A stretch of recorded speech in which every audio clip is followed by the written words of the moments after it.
교회 생활을 오래 하신 분들은 아마도 시간이나 때를 가리키는 두 가지의 헬라어 단어가 있다는 것을 많이 들어보셨을 것입니다. 즉, 크로노스의 시간과 카이로스의 시간이 있죠. 크로노스의 시간은 지금도 똑딱똑딱 흘러가는 그 시간을 말합니다. 오늘이 2020년 2월 16일이고 지금이 오전 11시 55분인데 이게 바로 크로노스의 시간입니다. 반면에 카이로스의 시간은 어떤 특별한 때를 말합니다. 무언가 중요한 사건의 때가 되기도 하고 중요한 의미가 부여하는 때가 되기도 합니다. 대표적인 것이 마가복음 1장 15절 말씀, 때가 찼고 하나님의 나라가 가까이 왔다라고 말할 때 그 때가 바로 카이로스이지요. 우리 인생에도 크로노스의 시간이 있고 카이로스의 시간이 있습니다. 예를 들어 보겠습니다. 저는 군대 제대하고 얼마 지나지 않아서, 그러니까 제 나이 20대 중반에 제 아내를 학교 정문 앞에서 처음 만났습니다. 저는 군대 야상을 입고 가끔 학교에 등장하는 복학생이었고 아내는 대학교 2학년의 순진한 여학생이었습니다. 저는 제 아내를 처음 만난 그 날이 몇 월, 며칠, 몇 시, 몇 분이었는지 정확하게 기억이 나지 않습니다.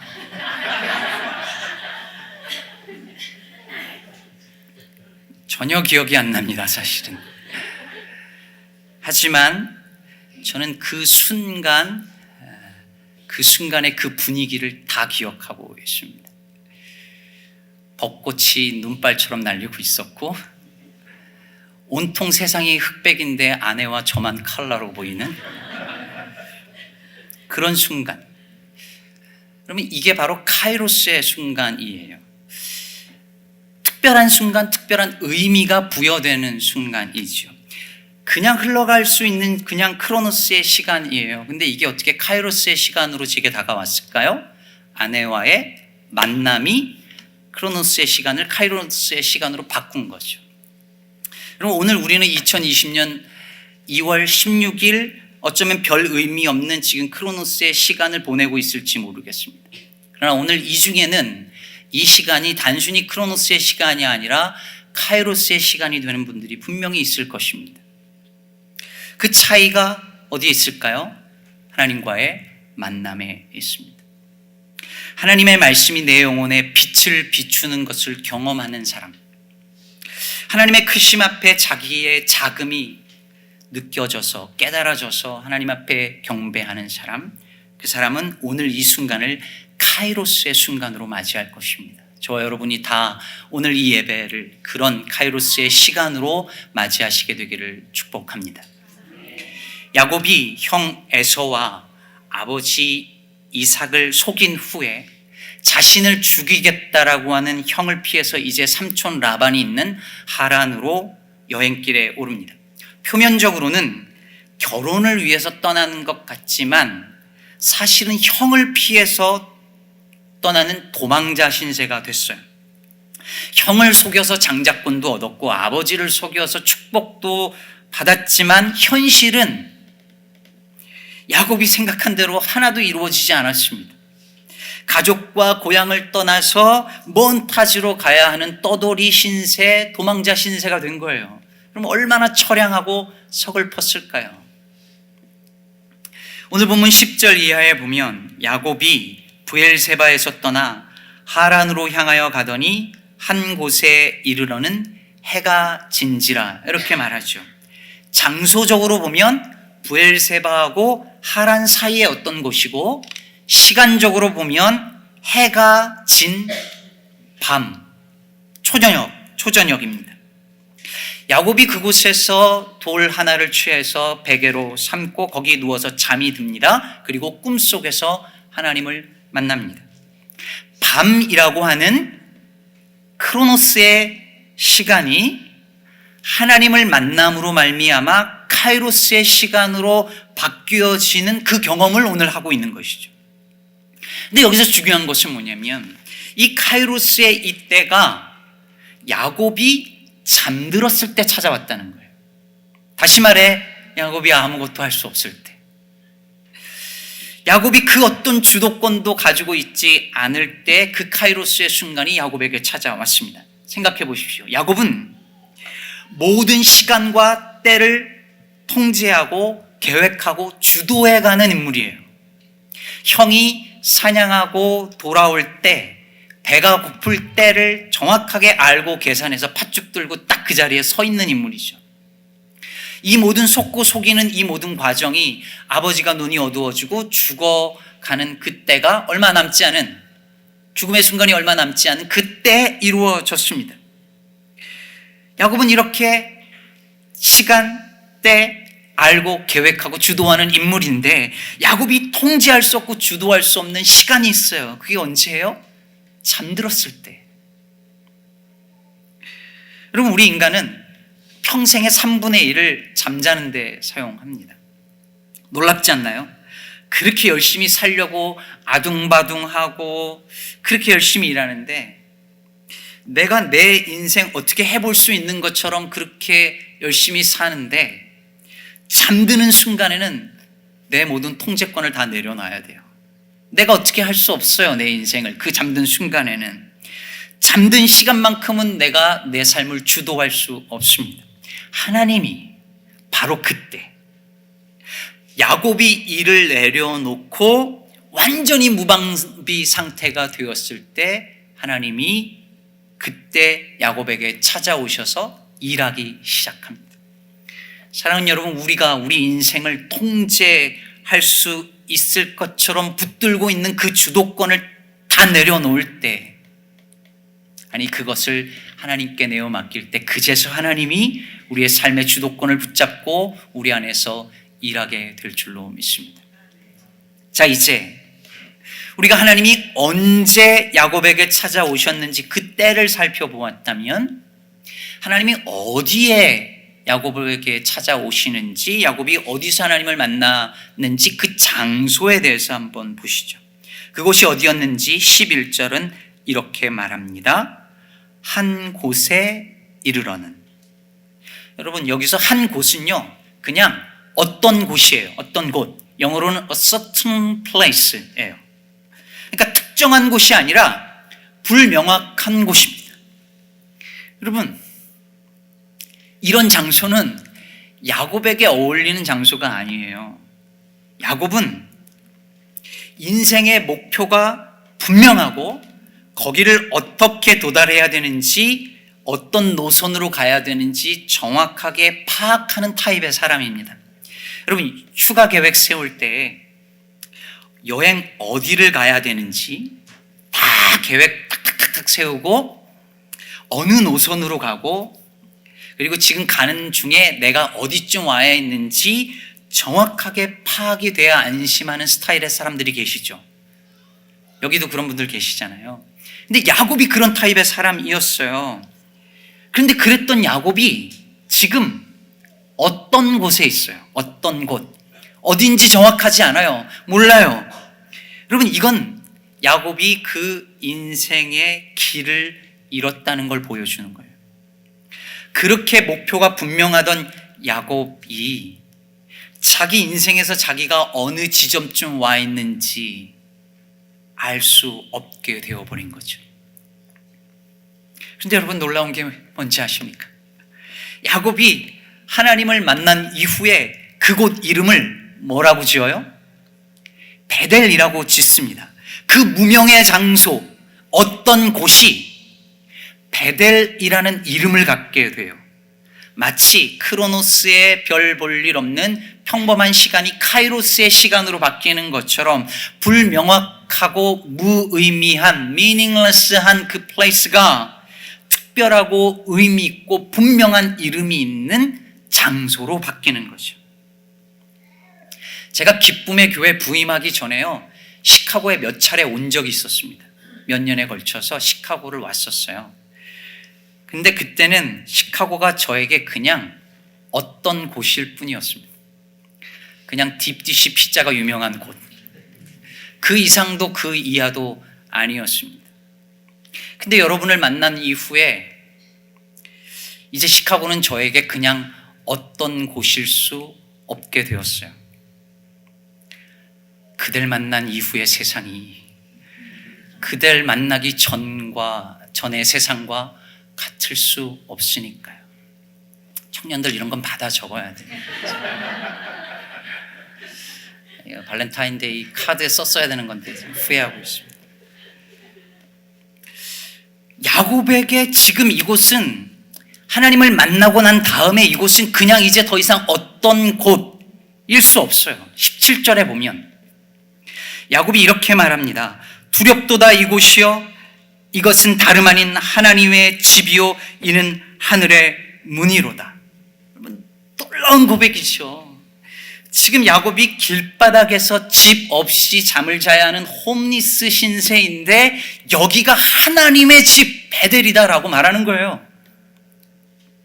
게다가 인생의 문이 다 닫혀버렸다라고 믿을 수밖에 없는 그 순간에서 지금 하늘의 열린 문을 보는 거예요. 여러분 이게 믿음입니다.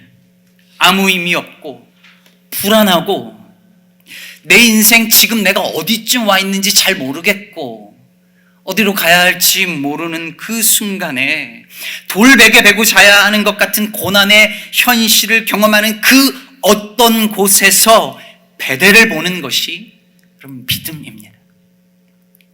남들이 다 들어가는 문이 내 앞에서 쾅 하고 닫히는 것을 경험하고 앞뒤 좌우 모든 문이 다 닫힌 상황에서 하늘의 문을 바라보는 것, 그것이 믿음인 것입니다. 자, 그렇다면 야곱은 어떻게 해서 그곳이 하나님의 집이고 하늘의 문인 것을 알고 고백하게 되었을까요? 그가 꿈에서 본 한 장면 때문이죠. 12절을 한번 다시 보면 꿈에 본즉 사닥다리가 땅 위에 서 있는데 그 꼭대기가 하늘에 닿았고 또 본즉 하나님의 사자들이 그 위에서 오르락내리락 하더라고 말합니다. 그러니까 지금 사닥다리가 하늘과 땅을 연결하고 그 사다리 위를 천사들이 오르락내리락 하고 있는 것을 본 거죠. 그러면 이렇게 하늘과 땅을 연결하는 걸 제가 뭐라고 했었는지 기억하시는 분 계십니까? 공부 기억하시나요? 제가 여러분과 처음 만났던 그날 설교에서 언급한 내용입니다. 한자로 스크린에 보이시죠? 공은 하늘과 땅을 연결한다는 뜻이고 부는 하늘과 땅을 연결하는 주체가 사람이라는 뜻이랍니다. 그러니까 이게 뭐겠어요? 공부가 진짜 공부는 하늘과 땅을 연결한다는 뜻인 거죠. 근데 여러분 이 일이 오늘 야곱에게서 일어난 거예요. 의미 없고 불확실한 땅, 그 어떤 곳에서 사다리가 세워져요. 근데 여러분 여기 사다리라고 번역했지만 사실은 계단이에요. 계단. 이렇게 번역하는 게 원래 더 좋습니다. 경사로. 실제로는 메소포타미아의 지구라트라고 하는 신전이 있었는데 그 신전에 이렇게 높이 올라가는 경사의 계단이 있는데 그런 걸 묘사하는 표현입니다. 그 계단을 통해서 천사들이 하늘에서부터 내려오기도 하고 다시 올라가기도 하는 것을 야곱이 보는 것이죠. 이 계단이 하늘과 땅을 연결하고 있는 것입니다. 여러분 이것을 꿈에서 본 야곱이 잠에서 깨어서 뭐라고 말하는 거예요? 16절에서 이렇게 말합니다. 여호와께서 과연 여기 계시거늘 내가 알지 못하였도다. 몰랐대요. 하나님이 여기 계신 줄 몰랐대요. 왜 몰랐을까요? 여러분 이 당시 고대 사회에서는요, 고대인들은 신을 어떤 지역신 혹은 부족신으로 생각했습니다. 그러니까 옛날 우리나라 사람들도 이 지역 가면 그 지역을 다스리는 신이 있고 저 동네 가면 저 동네를 다스리는 신이 있다고 생각을 해서 지역 입구에 장승이 세워져 있었잖아요. 심지어 부뚜막 신이 있고 화장실 신이 따로 있다고 생각했어요. 그래서 이 지역에서 벗어나면 더 이상 그 신은 힘을 못 쓰는 거예요. 야곱은 가나안 땅에서 자랐습니다. 특별히 브엘세바 사람이잖아요. 근데 그곳을 떠나도 여호와라고 하는 그 신, 그 하나님이 여전히 나와 함께 할까요? 여전히 이곳을 떠나서 다른 지역으로 가도 그 하나님은 내 하나님일까요? 이런 질문을 품었을 거예요. 우리한테는 이게 당연히 하나님 함께 하지라고 생각하지만 사실은 우리 그렇게 살아가지 못해요. 주일에 이렇게 모여서 예배하는 이 자리, 여기 하나님이 계신 것 같아요. 하늘과 땅이 이 자리에서 연결되는 것 같아요. 그런데 교회를 나가면, 예배당을 나가면, 주일을 끝나고 월요일이 되면 각자의 일터로, 학교로, 집으로 돌아가면 거기는 하늘과 땅의 연결이 끊어지는 것 같이 느끼고 그렇게 살아요. 마치 하나님이 안 계신 것 같은 세상에서, 마치 하나님이 안 계신 것 같은 학교에서 하나님을 모르는 사람들 틈바구니 속에서 하나님을 생각하지도 않고 일주일을 사는 거예요. 그러나 여러분, 믿음은 바로 그렇게 하나님과 아무 상관이 없어 보이는 바로 그 자리에서 하나님을 바라보는 것입니다. 스트레스 넘쳐나는 그 직장에서, 시험과 페이퍼로 꽉 찬 학교 교실에서, 빨래를 하고 음식을 준비하는 그 집안에서, 싱크대 앞에서, 아이들을 라이드하는 그 차 안에서 두렵도다 이곳이요, 하나님이 과연 여기 계시거늘 내가 알지 못하였도다 라고 고백하며 사는 것입니다. 이것이 바로 땅에서 하늘을 보는 삶이며 땅에 임한 하늘을 경험하며 사는 그리스도인의 일상인 것입니다. T.C. 해리슨이라고 하는 분이 쓴 오늘이라는 예배, 이런 책이 있어요. 오늘이라는 예배. 나중에 내년도 저희 교회 띠이 일상이 될 텐데 그때 저희 교회 필독서로 삼으면 좋겠다 생각하는 책입니다. 이 책은 우리의 일상에서 벌어지는 사소한 일들, 습관, 이런 것들이 어떻게 거룩한 예배가 되고 리터지, 예전이 되어지는지를 흥미롭게 보여줘요. 예를 들면 침대를 정리하는 일이잖아요. 사소한 일. 무슨 생각하며 침대 정리하시나요? 안 하시나 보네요. 아예. 침대를 정리하는데 시트를 당기고 빳빳하게 정리를 하면서 태초에 그 혼란스러운 세상에 질서를 부여하신 하나님의 창조를 묵상해요. 키를 잃어버렸어요. 키 잃어버리면 우리 다 어디 갔지 막 찾잖아요. 계속 나도 찾다가는 아무리 해도 안 보이니까 짜증이 나고 자기를 자책하고 누가 가져갔나 원망하고 그러다가 엉뚱한 곳에서 자기가 들고 있었다든지 뭐 이런 걸 발견하면서 생각하는 거예요. 내 마음의 길을 잃어버렸다는 것, 그리고 잃어버린 나를 위해 이 땅에 오신 주님을 묵상하는 거죠. 지극히 사소한 매일 반복되어지는 일상에서 하늘과 땅을 연결하며 사는 겁니다. 한 가지 얘기를 더 해볼까요? 여러분 빚 있으시죠? 머리 빚는 빚 말고 이 debt, 빚 있으시나요? 저는 이 빚이라는 말만, 이 단어만 들어도 가슴 한켠이 이렇게 살짝 내려앉는 것 같아요. 어릴 적 아버지 사업이 망하고 저희 집안이 그 빚쟁이들에게 오랫동안 시달렸었거든요. 그리고 유학 와서도 한국으로부터의 경제적인 어떤 지원 없이 저와 제 아내가 생활비와 등록비를 충당하면서 살다 보니 역부족이었고, 그래서 빚을 많이 졌어요. 그거 갚는 것이 큰 스트레스였고 참 힘든 일이었어요. 근데 여러분, 미국 사는 분들 대부분 그렇잖아요. 다 빚 안고 살잖아요. 어떤 분들은 그 빚이 감당할 수 없을 정도로 큰 짐이 된 분들이 많아요. 근데 여러분, 빚에 대한 시도 있는 거 아세요? 무슨 빚에 대한 시가 있나 싶지만 나이덕 시인의 아주 유명한 시가 있어요. 이 시의 제목은 빚은 빛이다 예요. 한번 같이 보시면서 들어보세요. 아무도 따가지 않은 꽃사과야, 너도 나처럼 빚 갚으며 살고 있구나. 햇살과 바람에 붉은 살 도로 내주며 겨우내 시들어가는구나. 월급 타서 빚 갚고 퇴직금 타서 빚 갚고 그러고도 빚이 남아있다는 게 오늘은 웬일인지 마음 놓인다. 빚도 오래 두고 갚다 보면 빛이 된다는 걸, 우리가 조금이라도 가벼워질 수 있는 건 빚이 남아있기 때문이라는 걸 너는 알겠지. 사과가 되지 못한 꽃사과야, 그러고도 못 다 갚으면 제 마른 육신을 남겨두고 가면 되지. 저기 좀 봐, 꽃사과야. 하늘에 빚진 새가 날아가고 있어.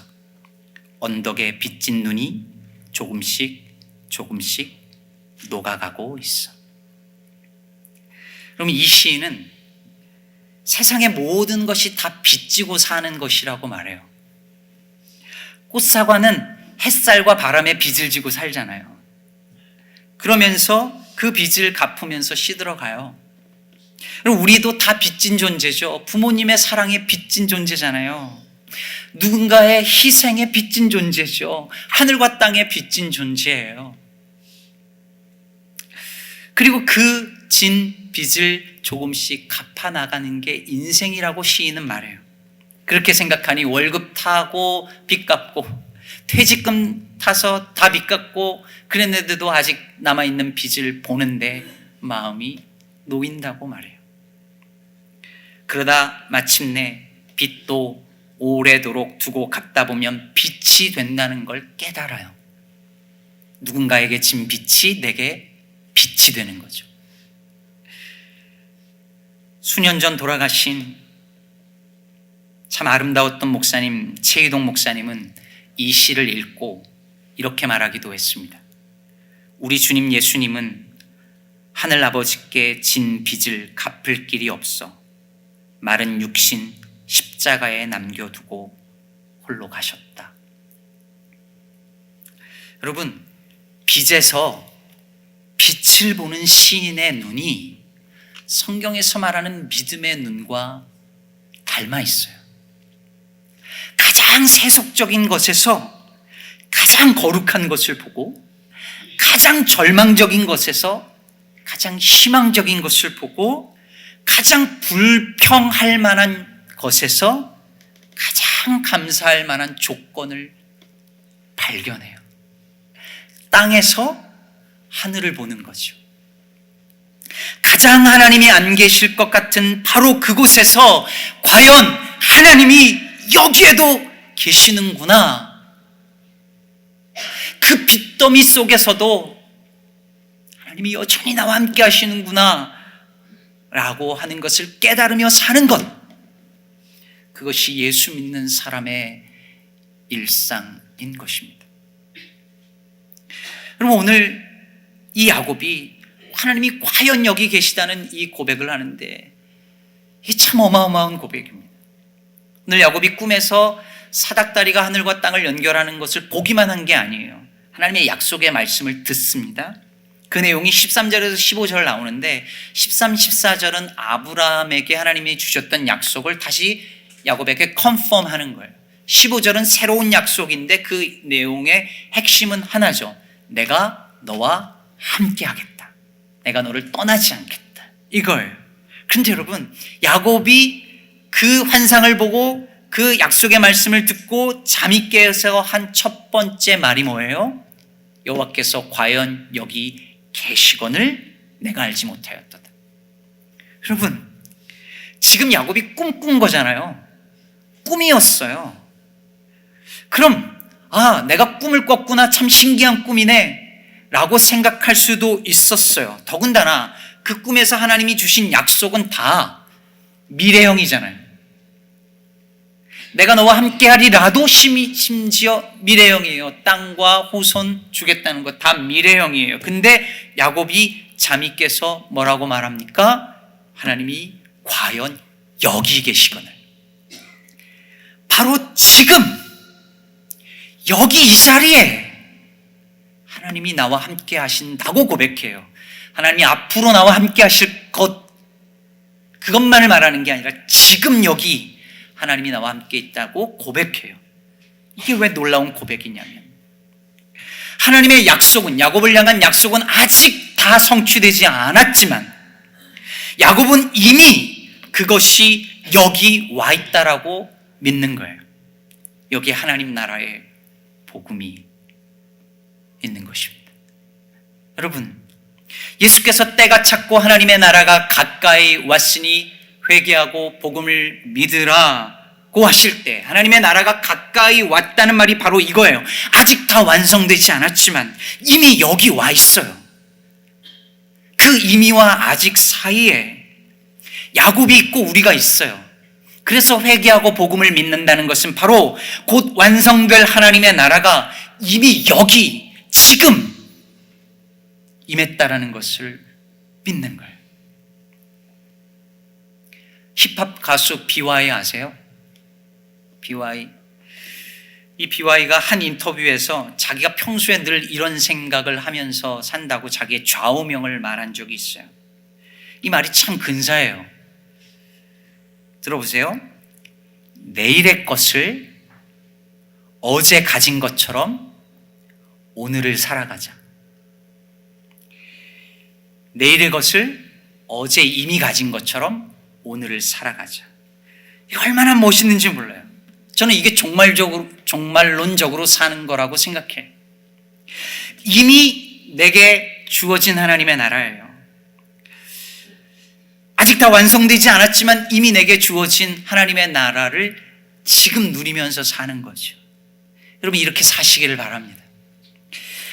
마침내 완전히 이루어져서 성취될 주님의 그 뜻을 오늘 지금 이 자리에서 펼치며 누리며 받들어 섬기며 사는 것이 그리스도인의 삶이라고 하는 것입니다. 이렇게 살 수 있다면 그냥 먼 훗날 들어가는 천국이 아니라 마침내 완성될 하나님의 나라를 오늘 여기서 누리고 마침내 하나님과 함께 누릴 그 식탁을 바로 여기 이 자리에서 매일의 일상 속에서 경험하며 살 수 있다면 바로 그 자리가 하늘나라, 하나님의 나라가 될 것입니다. 말씀을 맺겠습니다. 한 선교사님이 어린아이에게 이렇게 물었답니다. 얘야, 너는 하나님이 어디 계신 줄 아니? 그러자 그 아이가 선교사님에게 이렇게 되물었답니다. 선교사님은 하나님이 안 계신 곳이 어딘지 아세요? 어른이 아이에게 묻습니다. 하나님이 어디 계신지 알아? 아이가 어른에게 대답합니다. 하나님이 안 계신 곳이 어딘지 알아요? 여러분, 때로 이 예배당 벗어나고 오늘 주일이 끝나면 여러분의 삶은, 일상은 마치 하나님이 안 계신 것 같이 메마르고 팍팍한 삶의 자리일 수 있어요. 그런데 하나님이 안 계신 곳은 그 어디에도 없습니다. 우리의 삶의 자리가 때론 하나님과 무관해 보이는 그런 자리일 수 있어요.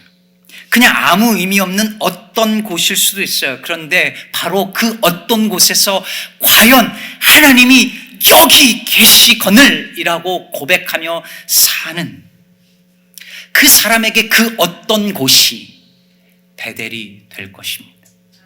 그곳이 하나님의 집이 될 것이며 하늘의 문이 될 것입니다. 그러니 사랑하는 성도 여러분, 여러분의 주어진 그 모든 일상을 가볍게 여기지 말고 소중하게 여기면서 그 매일의 일상에서 하늘을 보고 땅에서 하늘의 풍요를 맛보며 살아가는 저와 여러분 되기를 간절히 축복합니다. 기도하겠습니다.